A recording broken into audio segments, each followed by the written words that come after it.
Souvent, quand il se morfondait sur les bancs de son école de commerce, Cyprien songeait au vieux pommier de son grand-père.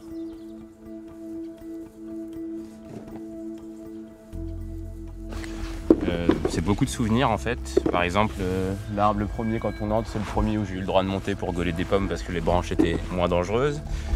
J'ai des souvenirs de mon grand-père qui ramassait les pommes les mains dans les orties sans gants. Ce champ pour moi ça représente tout ça et c'est pour ça que c'est important d'y revenir et de continuer à ramasser ces pommes. Je pense que c'est très important de prendre ça un peu en main et de refaire vivre tous ces vergers qui faisaient vraiment la fierté de nos grands-parents. L'envie de rester fidèle à ses racines s'est imposée. Cyprien a renoncé à la carrière de cadre qui s'offrait à lui. Pas de costume, pas de bureau climatisé. J'avais le petit verger familial qui était à l'abandon, donc ça commençait un peu à trotter dans ma tête. Je me disais c'est dommage, il y a des gens dont moi par exemple, qui veulent se lancer et qui manquent de pommes. Et à côté de ça, en roulant, en se baladant, on voit plein de vergers qui sont abandonnés, qui pourraient être ramassés et valorisés au lieu que les pommes pourrissent. Et donc l'idée est un peu née comme ça. Il est donc allé frapper aux portes pour que lui soit ouverte celle de ces vergers qui n'intéressent plus personne. Des pommes, il y en a plus qu'on pense en fait. Là, sur le trajet qu'on a fait depuis Falaise, en faisant attention, on a déjà vu 5 ou 6 vergers. Il n'y en a peut-être qu'un qui est ramassé sur les 5.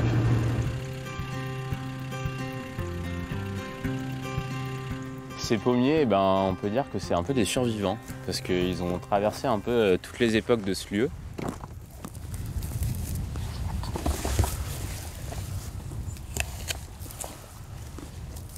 Les variétés de pommiers que je ramasse, pour la plupart, je ne les connais pas. Et je me dis pas, tiens, telle variété, c'est petit jaune, il y a tant de grammes d'acidité, tant de grammes de tanin. En fait, je goûte et je me dis, ah tiens, c'est assez amer.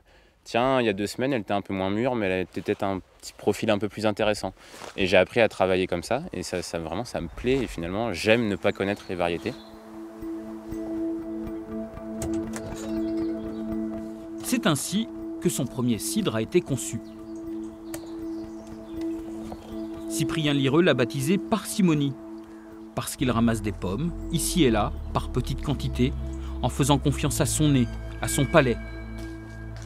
Chaque nouveau verger se goûte.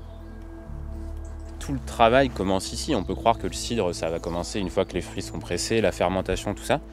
Mais pour moi, le début du travail, presque le plus intéressant, c'est ici. En fait, c'est les arbres, on les voit grandir, on les taille, et ensuite, quand les fruits arrivent, on goûte et on se dit tiens, voilà, cette amertume, je la veux dans mon cidre, je vais en mettre 10 sacs pour cette cuvée.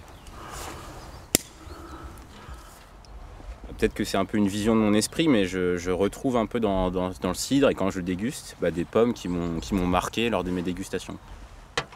Avec des goûts, des arômes spécifiques. Et dans Parcimonie, je retrouve un peu tout ça. Cyprien a inventé le cidre de glanage. Sa cuvée, élégante, plaide pour nos vieux vergers, qui méritent mieux que l'abandon.